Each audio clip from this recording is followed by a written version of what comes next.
लग्नाचा मंडप सजला होता. पाहुण्यांची गर्दी जमली होती. वर नवरीची वाट पाहत होता. पण अचानक एक बातमी आली. नवरी गायब झाली होती. पोलीस, नातेवाईक, संपूर्ण गाव तिला शोधत राहिलं, पण ती कधीच सापडली नाही. तब्बल 15 वर्षांनंतर जुन्या घराची साफसफाई करताना एका बंद पेटीत तिच्या नावाचं एक पत्र सापडलं. त्या पत्रात लिहिलेलं एक सत्य वाचून वराच्या पायाखालची जमीनच सरकली. कारण ती पळून गेली नव्हती. मग ती इतकी वर्ष कुठे होती? आणि त्या दिवशी नेमकं काय घडलं होतं? शेवटपर्यंत पहा, कारण या कथेचा शेवट तुमच्या कल्पनेच्या पूर्णपणे पलीकडे आहे. गावातील सर्वात श्रीमंत कुटुंबातील आरव आणि साध्या घरातील अन्वी याचं लग्न ठरलं होतं. दोघंही एकमेकांवर मनापासून प्रेम करत होते. लग्नाच्या दिवशी संपूर्ण गाव आनंदात होतं. बँड वाजंत्री, पाहुण्यांची गर्दी आणि सजलेला मंडप पाहून प्रत्येकजण म्हणत होता, हे लग्न वर्षानुवर्ष लक्षात राहील. अन्वी वधूच्या खोलीत तयार होत होती. तिच्या चेहऱ्यावर हलकसं हसू होतं, पण डोळ्यात मात्र एक विचित्र भीती दिसत होती. तिने तिच्या मैत्रिणीला एक छोटंसं पाकिट देत सांगितलं, जर मी वेळेवर मंडपात आले नाही तर हे कुणालाच देऊ नकोस. मैत्रीण काही विचारणार इतक्यात अन्वीच्या मोबाईलवर एक मेसेज आला. जर तुला तुझ्या वडिलांचा जीव हवा असेल तर लगेच मागच्या दरवाजातून बाहेर ये. कोणालाही सांगितलंस तर परिणाम भयंकर होतील. मेसेज वाचताच अन्वीचा चेहरा फटक पडला. तिने शेवटचं एकदा आरशात स्वतःकडे पाहिलं आणि मागच्या दरवाजातून शांतपणे बाहेर पडली. 10 मिनिटांनी वधूला बोलवायला गेलेल्या महिलांनी खोली उघडली, पण आत कोणीच नव्हतं. क्षणात लग्नाचा आनंद गोंधळात बदलला. पोलीस आले, शोध मोहीम सुरू झाली. नदी, जंगल, शहर सर्वत्र शोध घेण्यात आला, पण अन्वीचा काहीच पत्ता लागला नाही. लोकांनी वेगवेगळ्या अफवा पसरवल्या. कोणी म्हणलं ती पळून गेली, तर कोणी म्हणालं तिचं अपहरण झालं. पण त्या रात्री अन्वीची मैत्रीण ते छोटंसं पाकिट उघडणार इतक्यात कोणीतरी तिच्या मागे उभं होतं. लग्नाच्या दिवशी संपूर्ण गाव उत्साहात न्हाऊन निघालं होतं. आरव आणि अन्वीच्या लग्नाची चर्चा अनेक दिवसांपासून सुरू होती. गावातील सर्वात मोठा मंडप, हजारो पाहुणे, फुलांनी सजविलेला परिसर आणि ढोल ताशांच्या गजरात प्रत्येकजण आनंद साजरा करत होता. आरव घोड्यावर बसून मोठ्या थाटामाटात मंडपात पोहोचला. सर्व नातेवाईक त्याचं स्वागत करत होते, पण वधूच्या खोलीत मात्र वेगळंच वातावरण होतं. अन्वी नववधूच्या वेशात तयार बसली होती, पण तिच्या चेहऱ्यावर आनंदापेक्षा भीती स्पष्ट दिसत होती. तिने पुन्हा पुन्हा मोबाईलकडे पाहिलं. अचानक तिच्या फोनवर एक अनोळखी नंबरवरून मेसेज आला. जर तुझ्या वडिलांचा जीव वाचवायचा असेल तर लगेच मागच्या दरवाजातून बाहेर ये. कोणालाही काही सांगितलंस तर पुढच्या 5 मिनिटात तुझ्या वडिलांचा मृतदेह पाहशील. तो मेसेज वाचताच तिच्या हातातून मोबाईल खाली पडला. तिच्या डोळ्यात अश्रू आले. तिला काहीच समजत नव्हतं. एकीकडे आयुष्याचं सर्वात सुंदर स्वप्न आणि दुसरीकडे वडिलांचा जीव. काही क्षण ती विचार करत राहिली. शेवटी तिने एक कठीण निर्णय घेतला. तिने आपल्या मैत्रिणीला साक्षीला एक छोटंसं पाकिट देत हळू आवाजात सांगितलं, जर मी परत आले नाही तर हे पाकिट कोणालाच लगेच देऊ नकोस. योग्य वेळ आल्यावरच उघड. साक्षी काही विचारणार इतक्यात अन्वीने तिचा हात घट्ट पकडला आणि मागच्या दरवाजातून कोणाच्याही नकळत बाहेर पडली. बाहेर एक काळी कार तिची वाट पाहत होती. कारमध्ये बसलेला माणूस पूर्ण चेहरा झाकून बसला होता. अन्वी कारमध्ये बसताच कार भरधाव वेगाने निघून गेली. काही मिनिटांनी वधूला मंडपात आणण्यासाठी महिला खोलीत गेल्या, पण खोली रिकामी होती. सुरुवातीला सर्वांना वाटलं की ती मेकअप रूम मध्ये असेल, पण काही वेळात संपूर्ण हॉल मध्ये शोध घेतला गेला आणि अन्वी कुठेच सापडली नाही. क्षणात लग्नाचा आनंद भीतीत बदलला. आरवच्या चेहऱ्यावरचा आनंद नाहीसा झाला. पोलिसांना बोलवण्यात आलं. सीसीटीव्ही फुटेज तपासलं गेलं. फुटेजमध्ये फक्त इतकंच दिसत होतं की अन्वी मागच्या दरवाजातून बाहेर जाते, पण त्यानंतर कॅमेरे अचानक बंद पडतात. पोलिसांनाही हे सर्व संशयास्पद वाटलं. दुसऱ्या दिवशी वर्तमानपत्रात मोठी बातमी झळकली. लग्नाच्या दिवशी नवरी बेपत्ता. सोशल मीडियावर हजारो चर्चा सुरू झाल्या. कोणी म्हणालं ती प्रेमीसोबत पळाली, तर कोणी म्हणालं तिचं अपहरण झालं, पण सत्य कोणालाच माहित नव्हतं. आरवने मात्र एक दिवसही तिचा शोध घेणं थांबवलं नाही. त्याने शहरोशहर शोध घेतला. प्रत्येक पोलीस स्टेशन, प्रत्येक हॉस्पिटल, प्रत्येक आश्रम पालथा घातला, पण अन्वीचा काहीच मागा मूस लागला नाही. 6 महिने गेले, 1 वर्ष गेलं, मग 5 वर्ष गेली. हळूहळू सगळ्यांनी अन्वीला विसरायला सुरुवात केली. पण आरवच्या मनात ती अजूनही जिवंत होती. तो रोज तिचा फोटो पाहायचा आणि स्वतःलाच एक प्रश्न विचारायचा, अन्वी तू मला सोडून का गेलीस? अखेर 15 वर्ष लोटली. आरव आता मोठा उद्योगपती झाला होता, पण त्याच्या आयुष्यातील ती जागा रिकामीच होती. एके दिवशी त्याचं जुनं घर पाडण्याचं काम सुरू होतं. घरातील जुन्या कपाटामागे एक लोखंडी पेटी सापडली. ती पेटी उघडल्यावर त्यात एक लिफाफा होता. त्या लिफाफ्यावर फक्त एकच नाव लिहिलं होतं, आरव, फक्त तुझ्यासाठी.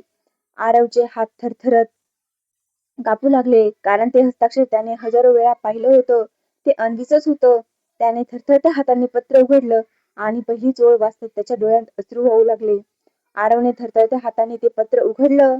पहिल्याच ओळीत लिहिलं होतं, आरव जर हे पत्र तुझ्या हातात आलं असेल तर समज मी तुला आयुष्यभर विसरले नाही. पण मी जे केलं ते माझ्या इच्छेने नव्हतं. हे वाचताच आरवच्या डोळ्यात पाणी आलं. पुढे लिहिलं होतं, लग्नाच्या दिवशी मला आलेला मेसेज खरा होता. बाबांचा जीव धोक्यात होता. मला मागच्या दरवाज्यातून बाहेर पडावं लागलं. तिथे एक काळी कार उभी होती. त्यांनी माझ्या डोळ्यांवर पट्टी बांधली आणि मला एका अज्ञात ठिकाणी नेलं. मी अनेकदा पळून जाण्याचा प्रयत्न केला, पण प्रत्येक वेळी त्यांनी बाबांना मारून टाकण्याची धमकी दिली.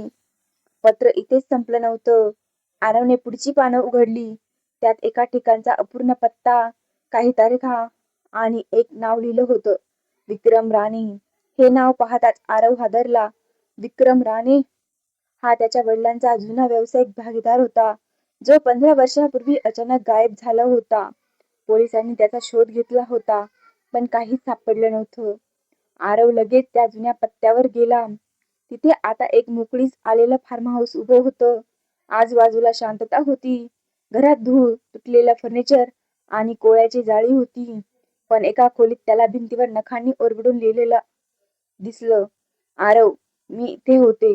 हे पाहून त्याच्या अंगावर काटा आला. खोलीच्या कोपऱ्यात एक जुनी डायरी पडली होती. ती उघडल्यावर त्याला अन्वीचं हस्ताक्षर दिसलं. डायरीत तिने प्रत्येक दिवसाचं दुःख लिहिलं होतं. तिला बंदिस्त ठेवलं जात होतं, पण तिला अजूनही आशा होती की एक दिवस आरव तिला शोधायला येईल. इतक्यात बाहेर कोणाच्या तरी पावलांचा आवाज आला.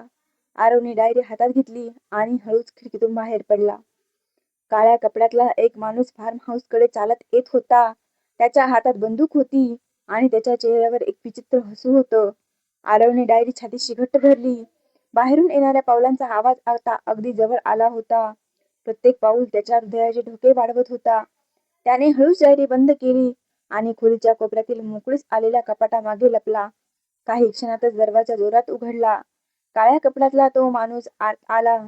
त्याच्या हातात पिस्तूल होतं. त्याने संपूर्ण खोलीवर नजर फिरवली. जमिनीवर पडलेल्या धुळीत आरवच्या बुटांचे ताजे ठसे स्पष्ट दिसत होते. तो हळूहळू त्या ठशाच्या दिशेने पुढे सरकू लागला. आरवने श्वास रोखून धरला. जर आता तो सापडला असता तर त्याचा जीव वाचणं अशक्य होतं. इतक्यात बाहेर जोराचा वारा सुटला. खिडकी आपटली आणि मोठा आवाज झाला. त्या आवाजाकडे तो माणूस धावत गेला. संधी साधून आरव कपाटामागून बाहेर आला आणि घराच्या मागच्या बाजूला असलेल्या तुटक्या दरवाजातून पळाला. फार्म हाऊसच्या मागे दाट जंगल होतं. आरव जीवाच्या आकांताने धावत होता. मागून गोळीचा आवाज आला. गोळी त्याच्या अगदी जवळच्या झाडावर आदळली. तो न थांबता धावत राहिला. काही अंतरावर त्याला एक जुनी विहीर दिसली. विहिरीच्या बाजूला गंजलेलं लोखंडी दार होतं. दारावर मोठ्या अक्षरांत लिहिलं होतं, प्रवेश निषिद्ध. आरवने दार उघडण्याचा प्रयत्न केला. दार बंद होतं. त्याने जोर लावला आणि गंजलेलं कुलूप तोडलं. आत एक अरुंद जिना खाली जात होता. मोबाईलचा टॉर्च लावून तो खाली उतरला. खाली पोहोचल्यावर त्याला एक गुप्त तुळघर दिसलं. भिंतीवर साखळदंड लटकत होते. एका कोपऱ्यात फाटलेले महिलांचे कपडे, जुने फोटो आणि काही कागद विखुरलेले होते. त्या सगळ्यात त्याला एक फोटो दिसला. फोटोमध्ये अन्वी होती, पण ती एकटी नव्हती. तिच्या शेजारी उभा असलेला माणूस म्हणजे विक्रम राणे होता. मात्र फोटोच्या मागे लिहिलेलं होतं. लिहिलं वाचून आरवच्या अंगावर काटा आला. जर हा फोटो कोणाला सापडला तर समज मी अजून जिवंत आहे. आरवने लगेच तळघरात शोध सुरू केला. एका लोखंडी कपाटात त्याला अनेक फाईल्स सापडल्या. त्या उघडल्या आणि त्याच्या पायाखालची जमीन सरकली. त्यात अनेक लोकांची नावं, फोटो आणि अपहरणाच्या तारखा होत्या. अन्वीचं नावही त्या यादीत होतं. म्हणजेच ती एकटीच नव्हती, अनेक लोक त्या टोळीचे बळी ठरले होते. इतक्यात तळघराच्या दुसऱ्या टोकातून हलकासा आवाज आला. आरवने टॉर्च त्या दिशेने फिरवला. अंधारात लोखंडी गंजांच्या मागे कोणीतरी बसलेलं दिसलं. तो हळूहळू जवळ गेला. समोर एक वृद्ध माणूस बसला होता. त्याची दाढी वाढलेली होती आणि हातपाय साखळदंडाने बांधले होते. वृद्धाने थरथरत्या आवाजात विचारलं, "तू आरव आहेस का?" आरव दचकला, "हो, पण तुम्ही माझं नाव कसं ओळखता?" वृद्धाच्या डोळ्यात पाणी आलं. तो म्हणाला, "मी अन्वीचा बाबा आहे. मला 15 वर्षापासून इथे कैद करून ठेवलंय. अन्वीने तुला वाचवण्यासाठी स्वतःचं आयुष्य उद्ध्वस्त केलं." हे ऐकताच आरवच्या डोळ्यात अश्रू आले. तो लगेच साखळदंड तोडण्याचा प्रयत्न करू लागला. पण तेवढ्यात वरच्या जिन्याकडून अनेक पावलांचा आवाज ऐकू आला. कुणीतरी मोठ्याने ओरडलं, "आरव, खाली ये. त्याला जिवंत बाहेर जाऊ देऊ नका." आरवने टॉर्च बंद केला. संपूर्ण तळघरात अंधारात बुडालं आणि पुढच्या क्षणी कोणीतरी त्याच्यावर झेपावलं. संपूर्ण तळघर अंधारात बुडलं होतं. आरवने श्वास रोखून धरला. जिन्यावरून खाली उतरणाऱ्या लोकांच्या पावलांचा आवाज प्रत्येक क्षणाला जवळ येत होता.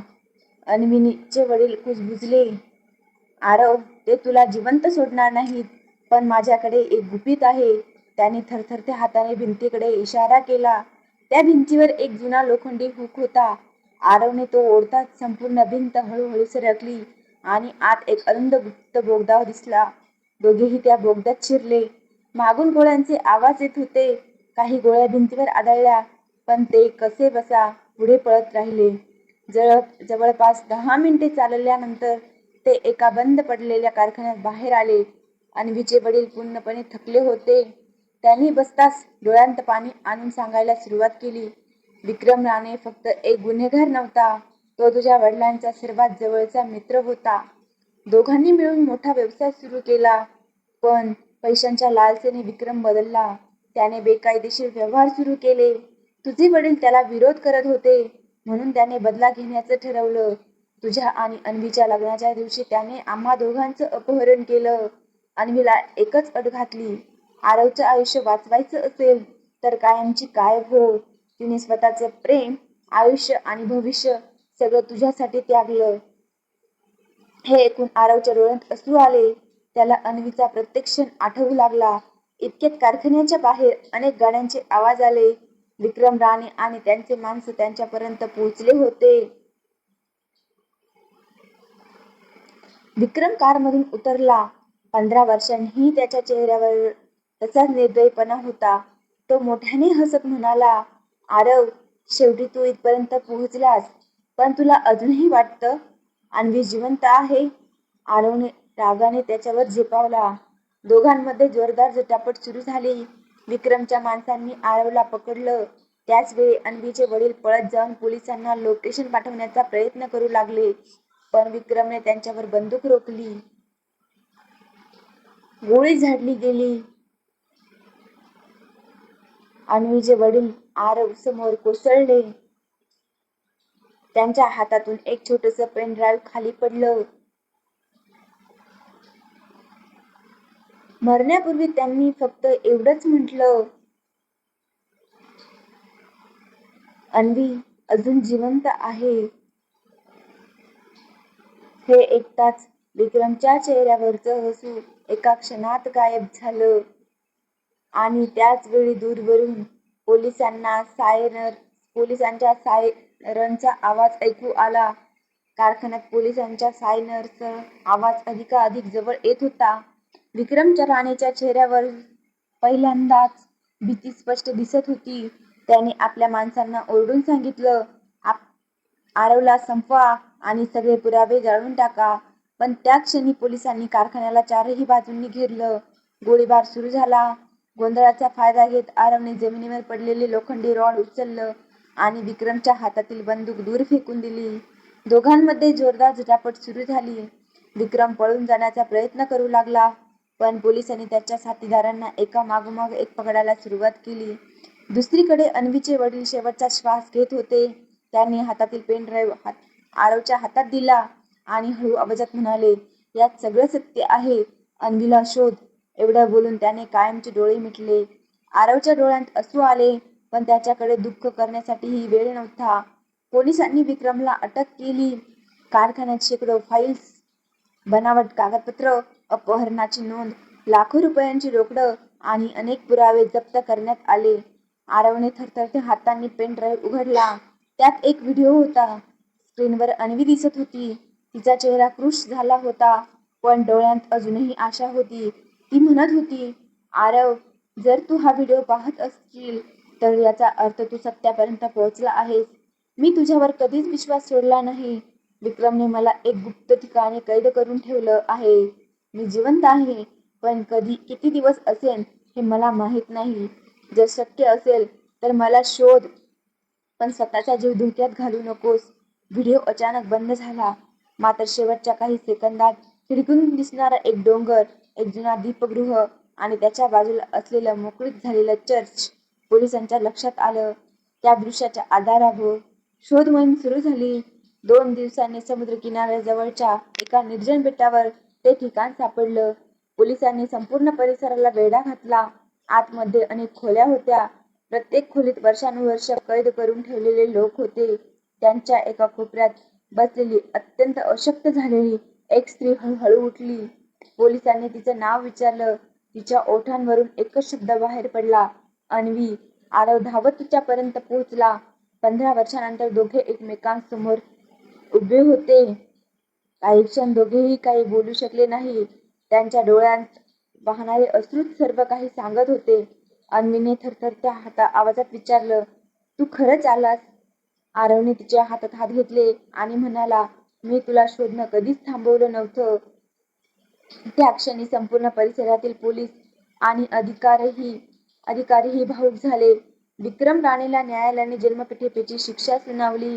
त्याच्या गुन्हेगारी साम्राज्याचा कायमचा अंत झाला.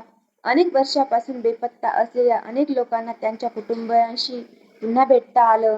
अन्वीच्या वडिलांच्या बलिदानामुळे आणि त्यांच्या दिलेल्या पेन ड्राईव्हमुळे असंख्य निष्पाप लोकांना नवं आयुष्य मिळालं. काही महिन्यानंतर आरव आणि अन्वीचं पुन्हा मंदिरात गेले, जिथे 15 वर्षांपूर्वी त्यांचं लग्न होणार होतं. यावेळी कोणताही गाजावाजा नव्हता. फक्त जवळचे नातेवाईक आणि डोळ्यात आनंदाश्रू होते. त्यांनी साध्या पद्धतीने एकमेकांच्या गळ्यात हार घातला. लग्नानंतर दोघांनी अन्वीच्या वडिलांच्या नावाने बेपत्ता आणि अपहरण झालेल्या लोकांना मदत करणारी संस्था सुरू केली. त्यांच्या आयुष्यातील 15 वर्षाचा अंधार संपला होता आणि नव्या आयुष्याची पहाट उगवली होती.